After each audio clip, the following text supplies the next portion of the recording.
Bienvenidos a la información internacional correspondiente a la fecha de hoy. Mucha atención a esta noticia exclusiva. Ensordecedor silencio de la Fuerza Armada venezolana ante grabaciones que un comandante del ELN dirige hacia el presidente venezolano Nicolás. Pues cualquier cosa a la que Álvaro Díaz Tarazona, alias Edward, uno de los viejos dirigentes del Ejército de Liberación Nacional, refleja en un video y una misiva sobre la relación entre el grupo subversivo de Colombia y el gobierno de Nicolás. Pero quizá lo más inaudito es el silencio aplicado desde todas las instancias del poder en Venezuela, incluyendo la Fuerza Armada Nacional Bolivariana FAN, que constitucionalmente tiene la función de la defensa del territorio y soberanía.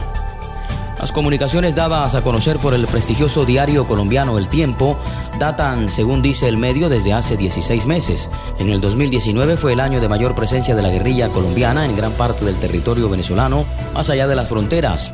Las denuncias sobre la presencia de estos grupos irregulares armados se han hecho públicas desde hace años, pero desde 2018 ha sido más evidente el avance de los helenos en la industria del contrabando, con apoyo de militares venezolanos, por ejemplo en el estado de Táchira. Es por ello por lo que se desencadenó unos enfrentamientos entre guerrilleros y paramilitares que trajo consigo amenazas contra civiles, militares, desplazamiento, entre otros.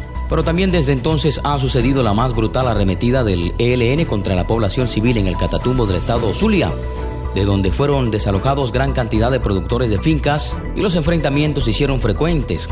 Es así como grupos de autodefensa y guerrillas tomaron parte de este territorio para sembrarlo de minas antipersonas y enfrentarse entre ellos ante la inacción de la Fuerza Armada venezolana. De nada sirvió que los productores acudieran a órganos de seguridad, reclamaran en los cuarteles cercanos el derecho que tenían a ser defendidos de los grupos extranjeros. No hubo una sola acción de defensa del territorio por parte de la institución castrense. Los helenos ya no solo actúan en la frontera colombo-venezolana, cayeron como paracaidistas en la zona minera del estado Bolívar, donde han ejecutado acciones desagradables y enfrentándose a los llamados sindicatos por el control de las minas de oro.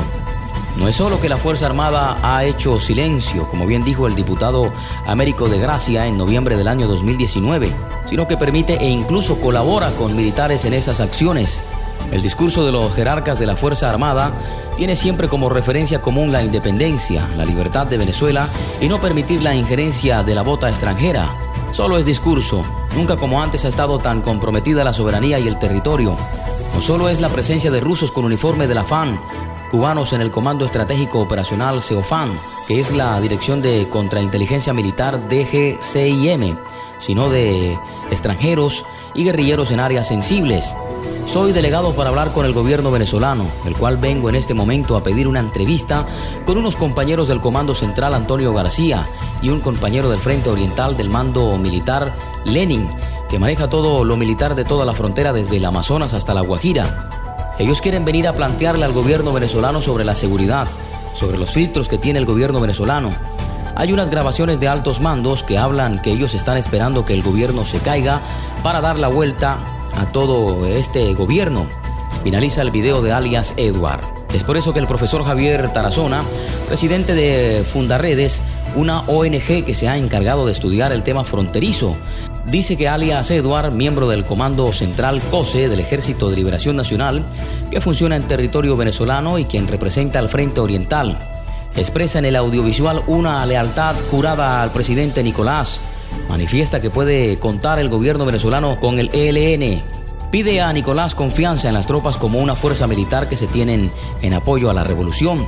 También deja entrever las fricciones, las fracturas que pueden existir en la Fuerza Armada Nacional Bolivariana.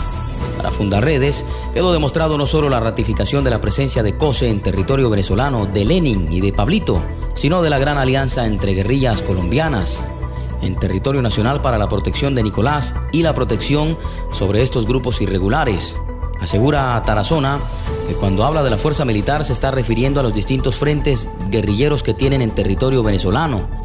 A eso se le suma un mensaje claro de la relación que se tiene en la búsqueda de hacer una sola fuerza, la Fuerza Armada venezolana y los grupos irregulares de origen colombiano. Esa unidad que plantea alias Edward en ese mensaje busca sin duda una nueva etapa de que se consolide con el frente primero, segundo, tercero, séptimo, décimo, 12, 33 y 59 de guerrillas que operan en territorio venezolano. Y mucha atención porque continuamos hablando de Venezuela. El Foro Penal denunció que hay 394 nuevos presos políticos del presidente Nicolás en Venezuela. La ONG venezolana Foro Penal denunció este lunes que hay 394 reos que consideran presos políticos en el país, 59 más que el último dato publicado por la organización no gubernamental el pasado 14 de abril. En el balance detallan que 268 de los presos son civiles y 126 militares, de los cuales 364 son hombres y 30 mujeres. Finalmente detallan que 2 de esos presos son adolescentes y los 392 restantes son adultos. El pasado 14 de abril, Foro Penal, que lidera la defensa de aquellos que son considerados como presos políticos en Venezuela, denunció que habían aumentado las detenciones arbitrarias en el país desde que se estableció el estado de alarma por la COVID-19 el pasado 16 de marzo. Entonces aseguraron que se había producido un aumento de detenciones entre el 16 de marzo y el 14 de abril y cifró en 39 de los arrestos arbitrarios de ese lapso, si bien al menos la mitad de esas personas ya habían sido excarceladas. Por su parte, Humberto Prado, nombrado por el opositor Juan Guaidó como comisionado para los derechos humanos y la atención a las víctimas, presentó también este lunes el informe Venezuela entre la oscuridad y la esperanza, informe de derechos humanos 2019. Prado subrayó que 2019 se caracterizó por una marcada agudización del conflicto político y la crisis social en Venezuela y sostuvo que durante ese periodo los periodistas y el derecho a la libertad de expresión se vieron fuertemente afectados, según recoge un comunicado del equipo de Guaidó. Según el informe, en 2019, 6 canales internacionales fueron sacados de la programación, 20 emisoras de radio salieron del aire por orden de la estatal Comisión Nacional de Telecomunicaciones CONATEL y se registraron más de 28 casos de bloqueos y ataques cibernéticos a portales informativos en plataformas de redes sociales durante la transmisión de discurso o movilización políticas opositoras. Además, se produjeron al menos 2.219 detenciones arbitrarias relacionadas con el ejercicio de la libertad de expresión, de las que fueron víctimas, en la mayoría de los casos, trabajadores públicos y de la prensa, tanto venezolanos como extranjeros.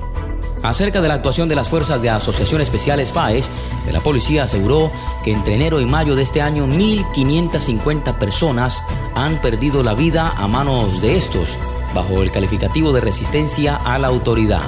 En su opinión, eso muestra un patrón de conducta durante sus operativos. Además, sostuvo que han incurrido en todo tipo de delitos. La comisión que dirige Prado observó que en 2019 se agravó la situación y al menos 4,3 millones de venezolanos no tienen acceso a agua potable de calidad. El 48% de los consultados por la comisión manifestó haber permanecido al menos 3 días seguidos sin energía eléctrica en el año. Un 33% informó que pasan 4 días sin el servicio y otro 4% respondió que pasa más de 7 días sin electricidad. La comisión también aseguró que los pueblos indígenas sufren una profunda crisis de derechos humanos por la explotación laboral, sexual y violencia que sufren los niños y las mujeres que trabajan en el arco minero del Orinoco, un vasto terreno repartido entre los selváticos estados de Bolívar, Amazonas y Delta Amacuro, fronterizos con Brasil y Guyana. Para el equipo que dirige Prado, estas actividades ponen en riesgo la existencia de pueblos como el Pemón, el Guarao, el Guayú y Añu. Finalmente, y sobre la situación en las cárceles, la comisión señaló que en 2019 se reportó el deceso de 149 presos en centros de detención preventiva y detalló que el hacinamiento se incrementó hasta en un 500% por los detenidos en manifestaciones públicas. Y mucha atención, noticia de última hora en Ecuador. Tribunal de la Comisión Nacional de Justicia ratifica sentencia contra Rafael Correa en casos sobornos. En segunda instancia, Rafael Correa y Jorge Glass vuelven a ser declarados culpables del delito de cohecho agravado.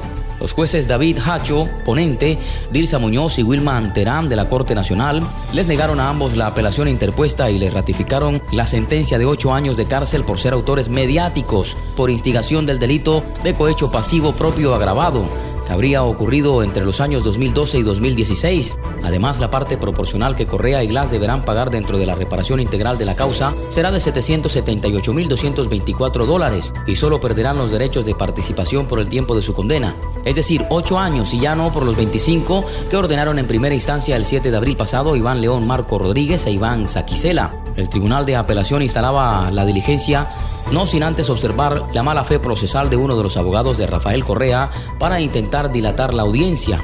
A Hacho, como presidente del tribunal, le tomó casi 1 hora y media instalar la diligencia y poco más de 4 dar la lectura a una resolución unánime que también ratificó la sentencia de 8 años y la calidad de coautores de funcionarios públicos cercanos al Correato como Alexis Mera, Vinicio Alvarado, María Duarte, Walter Solís, Cristian Viteri y la actual asambleísta Viviana Bonilla. El tribunal negó la forma unánime los recursos de 16 procesados y aceptó parcialmente el recurso de apelación de Mera y Solís en relación con la pérdida de los derechos de participación por el tiempo de 25 años y aceptó parcialmente los recursos de la Procuraduría General del Estado, de Laura Terán y del empresario Alberto Hidalgo. Pamela Martínez, pese a la cooperación eficaz dada a Fiscalía, se quedó con una pena reducida de 3 años y 2 meses de prisión en calidad coautora. La medida por orden del tribunal se aplica a todos los procesados. Gracias por habernos acompañado en esta emisión de Noticias Internacionales. Los esperamos en una próxima emisión. No olviden activar la campanilla y suscribirse a nuestro canal para seguir disfrutando más contenido internacional. Hasta pronto.